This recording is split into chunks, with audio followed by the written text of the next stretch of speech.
Good morning. We're going to start working on the corn head here. Brock's here already this morning, and we should be able to get a lot of this done today. So we need to lower it down.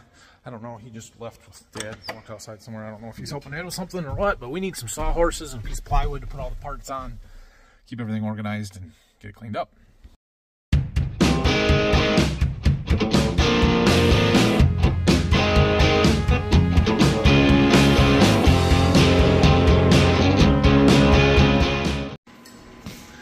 Well, we're getting some stuff tore apart here on the corn head. Brock's got all the spring tensioners in the front of this bracket taken off here.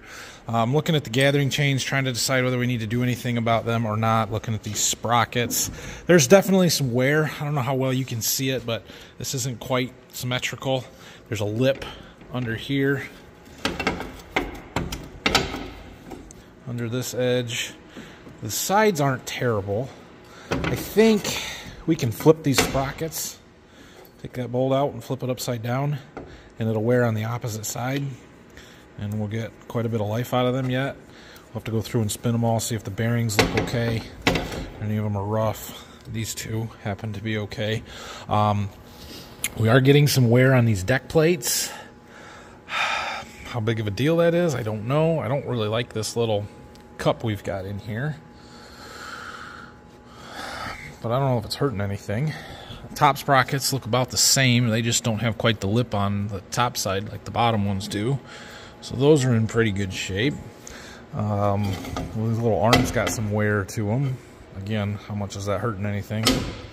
I don't know. So we're going to take these guides off, pull the deck plates off, and at least clean everything up and figure some stuff out from there. As far as the gathering chains go, I'm a little torn here because they've been on for a long time, but I'm not finding any real reason that they need to be replaced.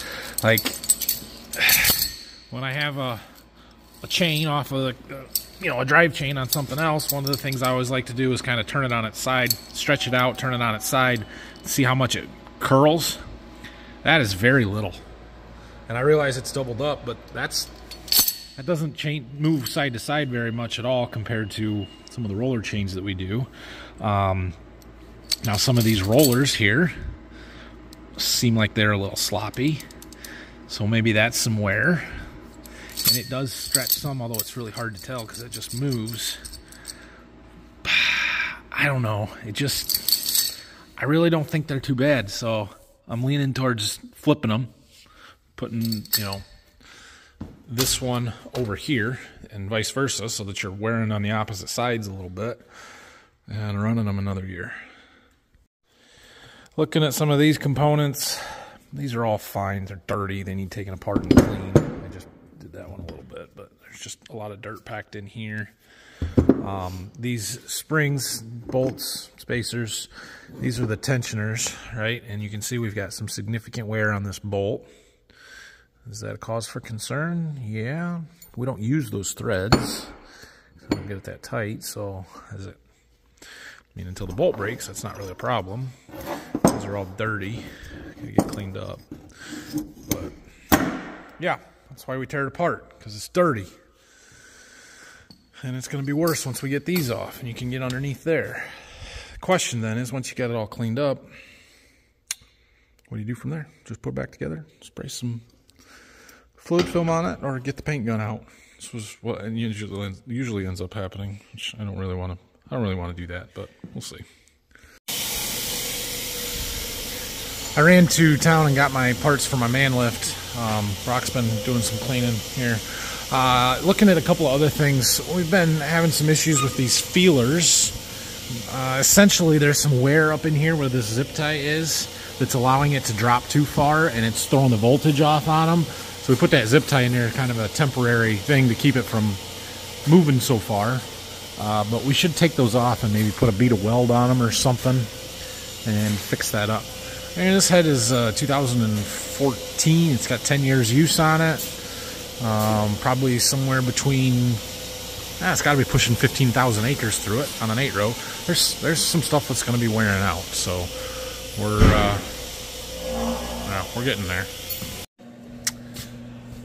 Got my parts, so like I said, we're we're gonna start working on this. We gotta take this water pump off.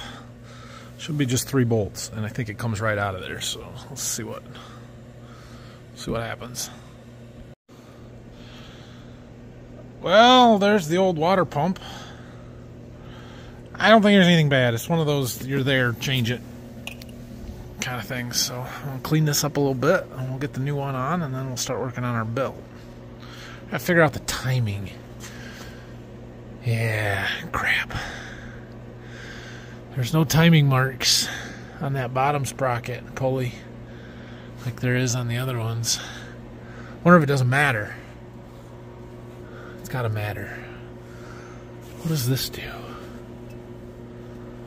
I don't know. We'll figure it out. Got it in place. There was some sealant on these bolts when I took them out, and so I went and got some RTV silicone gasket sealant stuff, and we're recoating them before I put them back in, because last thing I need is this to leak and I have to tear it all back apart. If I was in the shop, I'd be able to clean some of this stuff up a little bit easier, but that's okay.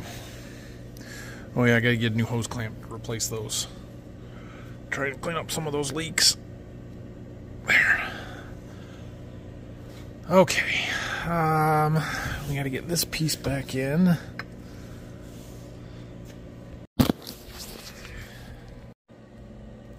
Okay, so we've got our water pump back in. Everything is tightened up. I got that hose or whatever plastic piece that fits into there all put back in. O-rings in, tightened up, good to go. I got the tensioner put on. That was a bit of a challenge because I don't have the tool that you're supposed to have to do that, but we got it in. Tightened this bolt up so it's in the retracted position to give us room to get the belt on. This sprocket is pretty easy to figure out the timing, I think, because there's an arrow there and there's an arrow there, so I'm pretty sure that's right. This one, we've got a diamond and a diamond, so I'm pretty sure that one's easy. This one, however, I've been struggling trying to figure out where am I supposed to time this, and I see this little dot right here. So I figure it's got something to do with that, and I'm looking for a dot, you know, anywhere. And we've got this, but I'm pretty sure that's just from the injection. We've got this, which, again, I'm pretty sure that's just from when they molded stuff. Same thing over here. So I didn't think that. So Google is your friend, and I Googled the model number and timing, and I found the service manual. It's 195 pages long, and on page, hold on. On page 65, it says align crankshaft so that the #1 piston is in top dead center, TDC it says, which is with the key shaft pointing directly up and the dot in line with the notch on the housing or whatever it said. Notch? What notch? Oh, right there. Right there we've got a little notch. So that notch needs to line up with that dot, which should put this straight up. So now I gotta figure out how to turn that without damaging it. Okay, I'm really close now. Yeah, I know, not damaging it. Channel lock's probably not the greatest idea, but use the tools you got when you got them. Right there. I think it goes right there. It does not mention anything about the oil pump pulley and timing, so I'm not sure that one's critical. But it does say to start with the camshaft pulley. Put the belt on up there. Go over that. And then down through here. Ooh, yeah. Be a little tight. We'll get it. Okay. That's on. Now it says to rotate it 2 full turns and make sure your timing marks still line up. How am I supposed to rotate it? Maybe if I put that pulley back on, I'll be able to turn it. I think we're okay. I got the belt tight. I got that pulley put back on. I rotated it as much as I could. I can't really get it because you're supposed to pull spark plugs out. Well, I was able to loosen 2 of them, but the 2 in the center I cannot get to at all. And so we're just going to call it good enough. I'll call it good enough. I'm gonna make sure everything's tight. We're gonna put it all back together and we're gonna start it. And we're either gonna blow it up or it's gonna run. I'm 95.5 right now that it's gonna run. Look, we got a fan. We're getting closer. I'm gonna go get some hose clamps, a couple or one or whatever. We're gonna fix that. I didn't get a new hose for here. I don't know if I should have or not, but we're gonna use it. Yeah, we got some more work we need to do to this. I need to see if I can find somewhere to price the plastic. This bothers me that all this stuff is broken out, but yeah, probably expensive, but we'll see. I'm gonna look into stuff, fix it up a little bit. The next thing that's priority is replacing this hose. I might, when we get this running, if we get it running, hook up my propane tank just to see if it'll start on LP and run. Even with that leak in the hose, we can do it for a minute or two and verify that it works, and then I'll replace that hose. But also this muffler, that's a problem. So we need to get some new exhaust pipes and that kind of stuff. And yeah, I don't know how specific to this machine those things are, or if it's something that's just a off-the-shelf part you can go buy anywhere. I don't really know. We're gonna look into that. Keep fixing it up a little bit at a time here. Much better hose clamp. Fan is on. We need to tighten them up, but I want to get the belt on so it kind of holds it in place. So I believe I'm ready to put the fan belt on, which is over here. And then we can put the radiator back in. We're getting close. Well, I believe everything is back together except for putting antifreeze in it. So, I bought new antifreeze. We're just going to put new stuff in rather than trying to save what we got in there. Consider the antifreeze changed for the rest of the life of this machine. Yeah. Shall we try it? I'm a little nervous.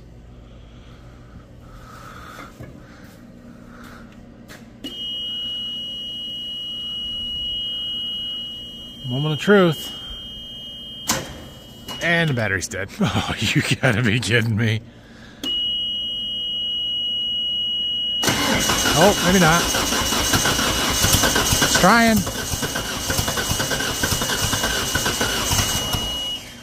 Okay, well, we've got spark.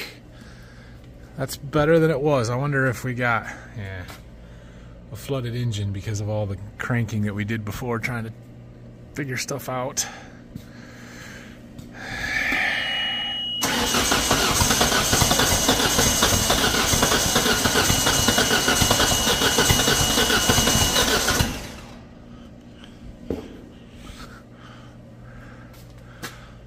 Yeah, there's a lot of gas coming out of there.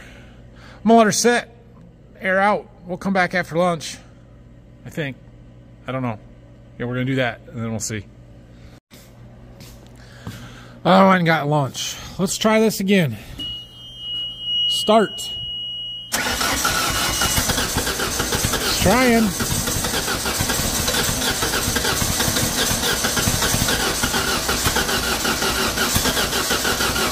Huh. I wonder why. I wonder why. I wonder if I'm gonna have to pull the spark plugs and try and turn it over without them in there so it dries the cylinders out. Try it from this end. Oh, I missed a switch. I got it! I got it, I got it, I got it. We gotta get our muffler fixed though. Now it's loud because I bumped it. Well, that's not so bad. Let's go.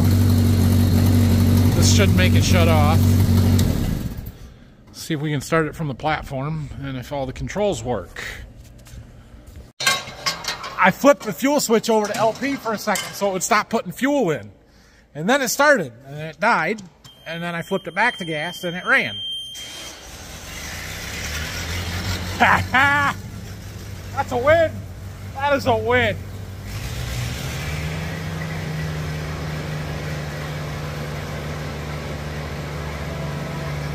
And it moves!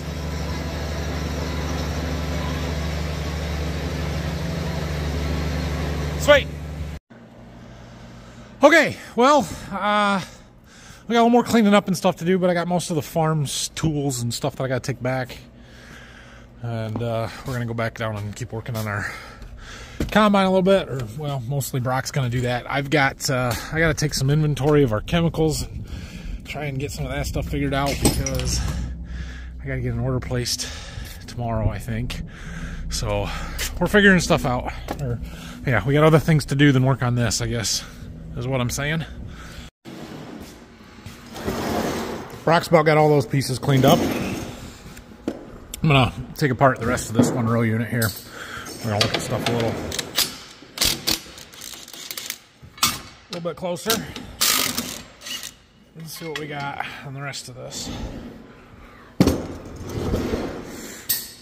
So these are our chain guides, and the last time we changed to the gathering chains was 2019. It was the same year we put the new snapping rolls on, and we kind of upgraded this from the stock chains and sprockets and everything. Guides had plastic guides on there to these Romex ones, they call them, and they converted changed the guides from the old plastic ones to these steel ones, which are much better. Set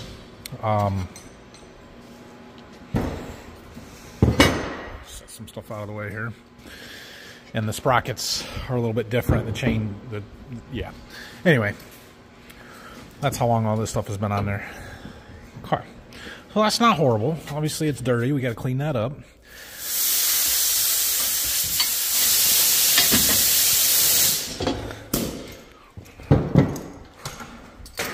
But I'm not horribly discouraged. Biggest question mark for me is around this wear here, and whether that should be replaced or not a big deal. We could weld on it, but you're never going to get that straight. There's a little wave to it down here. It's just right there, and it's on all of them. They're all the same. You got that spot. It's just the high wear spot where all the stalks are coming in. Basically the stalk comes in between these snapping rolls, and it hits these little augers here, and then once it gets to here, it's when it starts dragging it down, and it's obviously kicking it to that side a little bit, and they're all just kind of wearing down it. So they wear. It is what it is. Snapping rolls, I think, are in really good shape. They do a good job. I'm not worried about those really at all. It's just a matter of cleaning everything else up. I got Brack set up on putting that stuff back together a little bit. He wants to kind of do it row by row on the deck plates and the bigger pieces. We'll check in on him in a minute, but I need to go through. I have my chemical list here. We need to go through our inventory and see what all we have on hand and make notes of it. I don't have much in here. Those are all empties or refilled with something else, except for that. We got half a gallon of Indigo right there. Most of our stuff is on this wagon here. So we're going to go through, we're going to try and figure out how much is in each of these shuttles. For example, this one has, around 50 gallons. Buccaneer Plus, that is generic glyphosate, Roundup. Thought I had some more stuff out here in the kiln room. Dad must have moved it. That's what those stairs he's been working on are for, to get up there. That flight there is from something, we've had them for a while.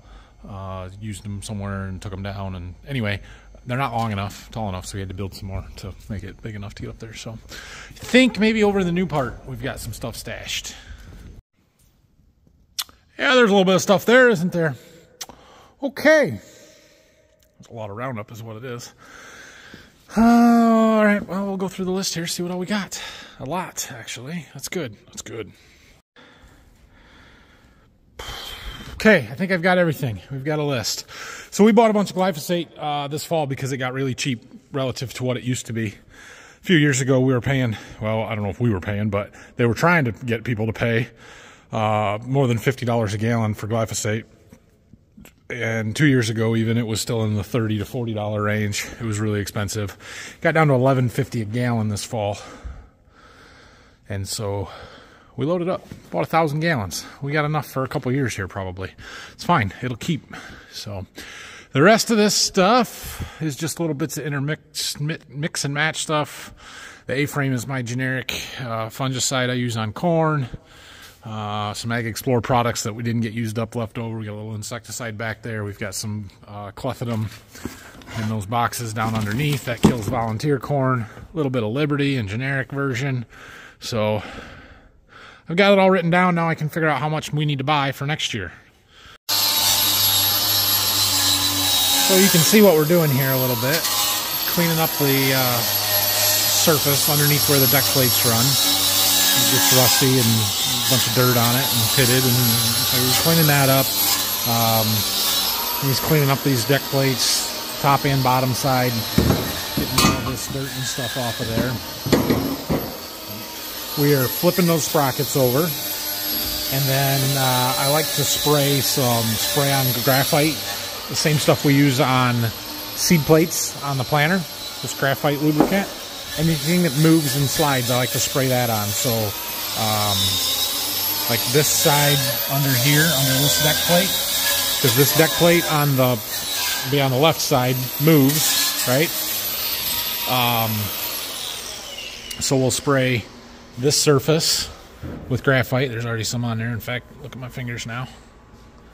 But we'll spray that again, and then put the deck plate on, and then these kind of need to be able to slide as well, so I'll spray the bottom side of those and the top of the deck plate, and then we're kind of coating everything else with fluid film just to keep it from rusting and keep it nice and clean and lubricated. So he's even washing. Look at that, using some spray cleaner to get the dust off of it.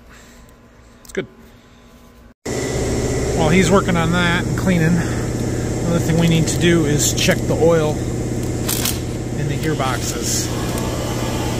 So I've gone through and sprayed out around them.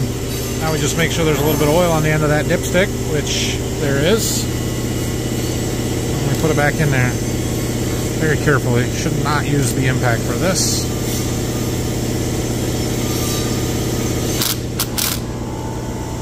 Something like that.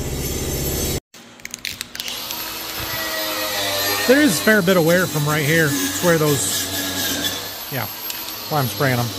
I imagine I look at these every year and think, we'll replace them next year. And yet here I am, not replacing them. Now on these first ones, we can actually start putting stuff back together. So maybe I'll work on that while he's cleaning. Hey, we have not flipped these chains, right? They're where they came off of. Okay, so we're gonna flip them. So we're gonna take this one and put it on that row, that one, put it on that side. There's a pretty specific spot where these are all supposed to go. You can see these little notches in the guides. You're supposed to line the lugs up with that, but these chains are not the same. They're not the same all the way across. Like, for example, right here, if you count from this lug to this lug, we've got 1, 2 links. And if you count this one, we've got 1, 2, 3. And so, yeah, you got to get them lined up just right to get them matched up so that so that they're staggered the way you want them. All right, another salesman came to visit. Everybody's dropping off Christmas presents these days. It's nice. I've gotten lots of cookies and snacks and all kinds of stuff.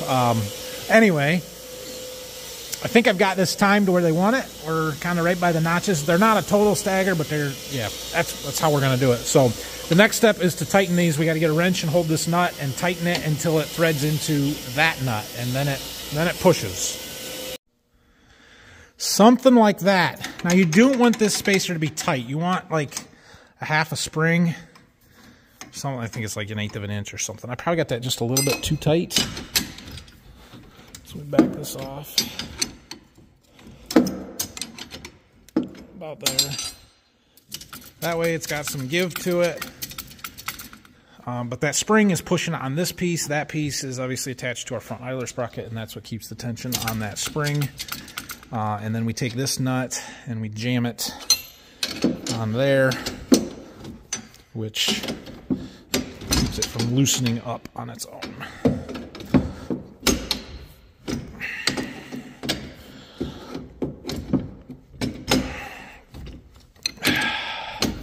The ones that aren't on the end by the snout are easier to do.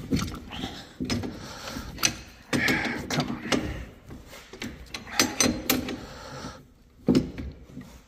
There we go.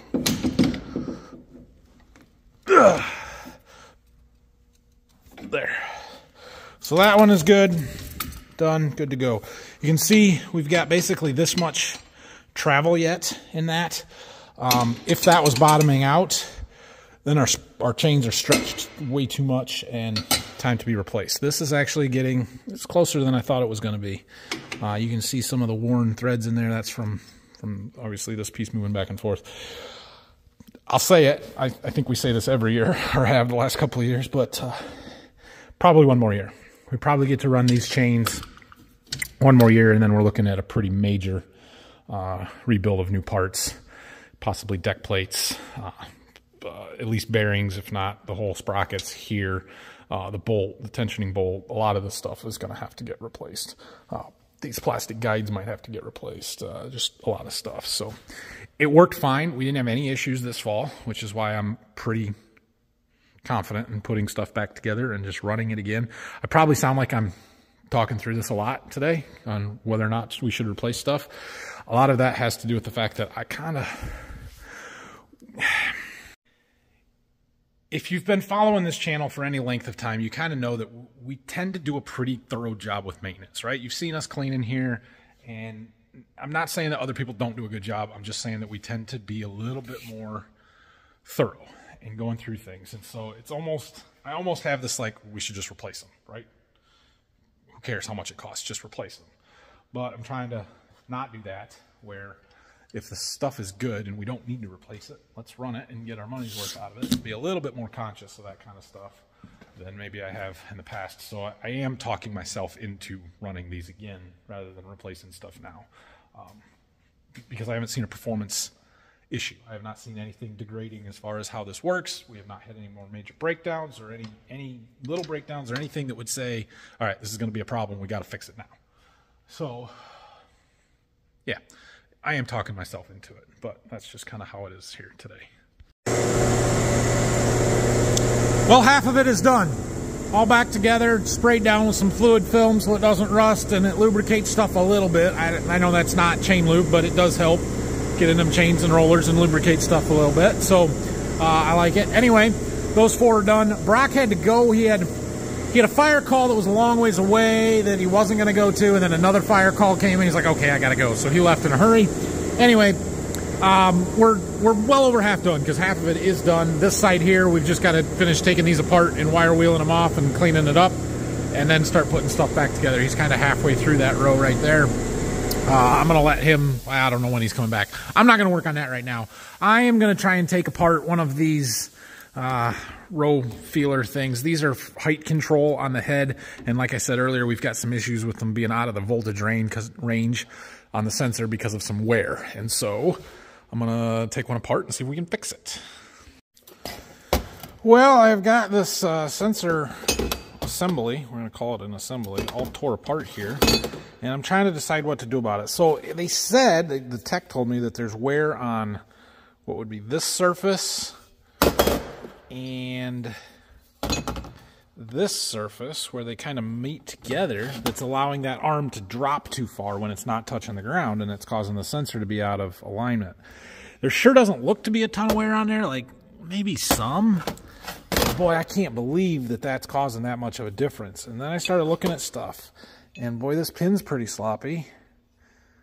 There's some bushings in there that maybe I should change. And I started looking, and this pin's got a little wear on it. It's maybe not terrible. I should clean it up a little bit and see a little better. But when I went to look at the parts diagram, you can buy the whole assembly. It comes with this that's got a big flat spot worn on it, and the springs that are, I guess I fixed them. The one was all screwed up, but they're not in too bad a shape. The whole assembly is $420-some, I think. If I just needed one of them, I would maybe just buy the whole thing. But there are 3 of them on here, and it's $1,200, and I'm thinking I can fix this. So, yeah, I don't really know, but I think there's more wear here than I initially thought, and I think it's in these bushings. Now, those bushings are $3 a piece.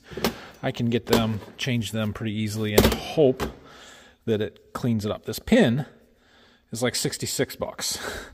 And by the time you start buying each little individual component, you're better off just to buy the $400 whole thing and be done with it. But I think I can maybe tack a little weld right on here, We definitely can weld up the bottom of this with some hard surface weld.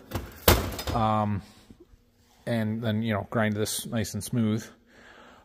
Clean up our pin, put new bushings in there. That should work. I knocked those bushings out. They're definitely in bad shape. I'm wondering if that's not more of the problem. There just doesn't look like any wear on this, so I'm having a hard time thinking I need to weld that up and build it up. I'm thinking it's these bushings that have worn, because that would create some slop in there, and it would not keep, you know, the sensor is on the shaft that fits in there, and that would create a problem. This wear here doesn't mean anything. That I'm not concerned about. Like, we can fix that. It's just, it feels like I could really screw stuff up if I don't do this right, and welding that and stuff. And so I'm thinking maybe I don't want to weld that. Maybe I just want to put new bushings in, put it back together, and see where we're at from there. Because the fix that he had told me was just to wrap a zip tie around this, because that basically, it's a spacer. But there is no way we've worn off a zip tie's worth of material in there, and it was still showing that the voltage was not in the correct range with that zip tie in there. So that makes me think there's something else going on. And I think this is what else was going on. So anyway, we're going to mess with that tomorrow maybe. Good progress here today. Would have got a little more done if Brock didn't have to leave, but that's okay. Not a big deal. Plus I was working on the boom lift and the chemical stuff and just a lot of other things going on, and got to keep up with all of it. So we'll try and finish this up tomorrow. I don't think Brock is going to be here, but we'll see. What I would like to do is get this corn head done so we can get it out of here. Because once we get the corn head out of here, then we've got more room in the shop to work on the combine. Can pull it forward. I need to change oil in my pickup, so I can get that in here after we can do that. And just gives us a little more space to work. So anyway, it's a little after 5. I'm done for the night. I'm going to go home and see what's going on there. So thanks for watching today. If you have any questions, comments, leave them down below. And make sure you subscribe to the channel, like the video, all the good things. I'm going to make sure I grab my time-lapse video from this camera. Battery's probably dead. We'll see what we got on there. But yeah, thanks for watching, everybody. Have a great night. We will see you tomorrow.